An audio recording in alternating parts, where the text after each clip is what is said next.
ফিলিস্তিনের গাজায় ইসরায়েলি হামলায় নিহতদের প্রায় ৭০% নারী ও শিশু বলে জানিয়েছে জাতিসংঘ। শুক্রবার এ বিষয়ে একটি ৩২ পৃষ্ঠার পরিসংখ্যান প্রকাশ করেছে সংস্থাটি। যুদ্ধে নারী ও শিশু হত্যা আন্তর্জাতিক মানবাধিকার মৌলিক নীতির পরিপন্থী বলে অভিহিত করা হয়েছে। প্রতিবেদনে বলা হয়, যুদ্ধ শুরুর পর থেকে ইসরায়েল হামাস যোদ্ধাদের সঙ্গে লড়াই করতে গিয়ে যে পরিমাণ মানুষ হত্যা করেছে তা গণনা করেছে জাতিসংঘ, যা ৩টি সূত্রের মাধ্যমে তৈরি করেছে সংস্থাটি। এখনও গণনা অব্যাহত রেখেছে জাতিসংঘের মানবাধিকার দপ্তর।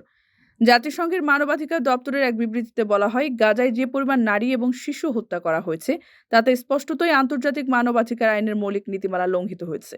নিহতদের মধ্যে কম বয়সী থেকে একদম সর্বোচ্চ ৯৭ বছর বয়সী এক নারীও রয়েছে সদ্য ভূমিষ্ঠ হওয়া নবজাতকও।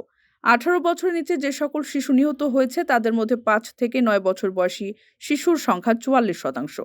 এর চেয়ে বেশি বয়সী শিশুদের বয়স ১০ থেকে ১৪ বছর। হামাস ইসরায়েল যুদ্ধের ইতোমধ্যেই ১৩ মাস সময় পার হয়ে গেছে। এর মধ্যে ভুক্তভোগী ৮,১১৯ জনের তথ্য যাচাই করা হয়েছে। তবে গাজার স্বাস্থ্য মন্ত্রণালয় জানিয়েছে, গাজায় মোট নিহতের সংখ্যা ৪৩,০০০। তুলনামূলকভাবে জাতিসংঘের উল্লেখিত সংখ্যা কম হলেও সংস্থাটি উল্লেখ করেছে যে গাজায় নিহতদের বেশিরভাগই নারী এবং শিশু।